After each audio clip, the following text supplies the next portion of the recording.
अस्सलाम वालेकुम प्यारे बच्चों, कैसे हैं आप सब। यकीनन खैरियत से होंगे। तो आपने नज़म सुनी 12 महीने इस्लामी हिजरी। जी, तो आपको अंदाज़ा हो गया होगा कि हम किस महीने को अलविदा कह रहे हैं। जी हाँ, हम रमज़ानुल मुबारक को अलविदा कह रहे हैं। जैसे ही रमज़ानुल मुबारक ख़त्म होगा, हमारे 30 रोज़े मुकम्मल होंगे, तो फिर क्या हो जाएगा, फिर यकम शवाल को ईद उल फ़ितर का चाँद नज़र आएगा और यकम शवाल को हम ईद उल फ़ितर मनाएंगे।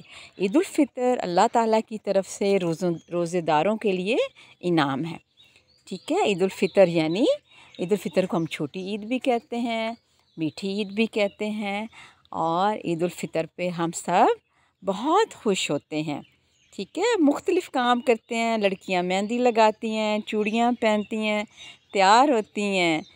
ठीक है, और ईद उल फ़ितर के दिन कुछ काम करना भी ज़रूरी होते हैं, बल्कि सुन्नत है। जो काम हमारे नबी सल्लल्लाहु अलैहि वसल्लम ने ख़ुद किए हैं और हमें उसका हुक्म दिया है।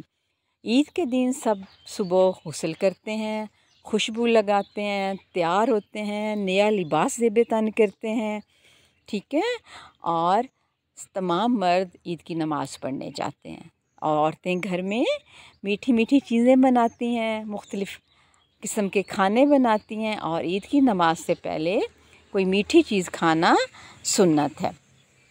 इसी तरह नमाज से पहले जैसे शवाल का चाँद नज़र आता है, तो उसमें हम सब मुसलमान फ़ितराना भी अदा करते हैं। फ़ितराना एक ख़ास रकम होती है जो हम अदा करते हैं, और उसका मकसद ये होता है कि हमारे गरीब मुसलमान बहन भाई जो जिनको ज़रूरत है, हम उनको भी अपनी ईद की खुशियों में शामिल करें। ईद का मकसद यही है कि दूसरों को अपनी खुशियों में शामिल करें, खुश रहें।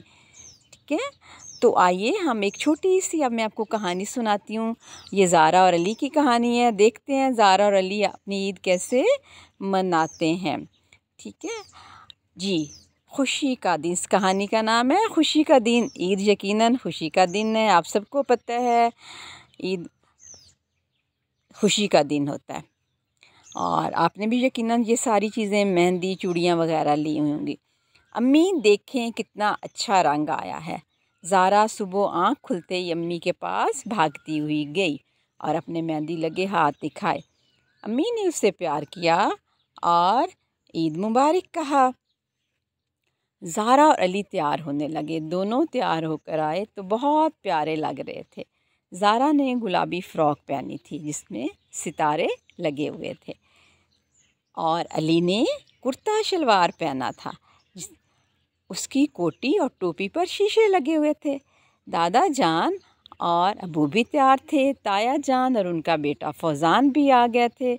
सब ने सवैयाँ खाईं और ईद की नमाज़ पढ़ने ईदगाह चले गए। तो ये थी एक छोटी सी कहानी। यकीनन आप सब भी यही करते हैं, तैयार होते हैं, ईद मुबारक कहते हैं, एक दूसरे को गले मिलते हैं और एक दूसरे को तोहफ़े देते हैं। तोहफ़े देने से मोहब्बत बढ़ती है और सवैयाँ खाते हैं। और अपनी ईदी को जमा भी आप लोग करते हैं, लेकिन इस दफ़ा आपने अपनी ईदी को 3 हिस्सों में तकसीम करना है। आपने क्या करना है, एक हिस्सा अपनी अम्मी को देना है, उससे वो आपका छोटा सा अकाउंट खुलवाएंगी और अपने पैसे आप उसमें अकाउंट में रखिएगा। छोटे से एक हिस्से से अपनी स्टोरी बुक्स, अपनी चीज़ें ख़रीदिएगा, और एक तीसरा हिस्सा उन लोगों के लिए, उन बच्चों के लिए रखिएगा जिनके पास वसाइल की कमी है और उन्हें इसकी ज़रूरत है। यकीनन आप दूसरों की ज़रूरतों का ख़्याल रखते हैं ना। तो ईद के मौके पर भी हमें दूसरों का ख़्याल रखना है। ऐसा करेंगे? वादा? पक्का वादा? ओके, अल्लाह हाफ़िज़। ईद मुबारक, ईद मुबारक, ईद मुबारक। खुश रहें, खुशियाँ बाँटें, एक दूसरे का ख़्याल रखें और अपने रिश्तेदारों से मिलें, दोस्तों से मिलें, सबको खुशियों में शामिल करें और दूसरों से प्यार लें। अल्लाह हाफ़िज़, अल्लाह हाफ़िज़।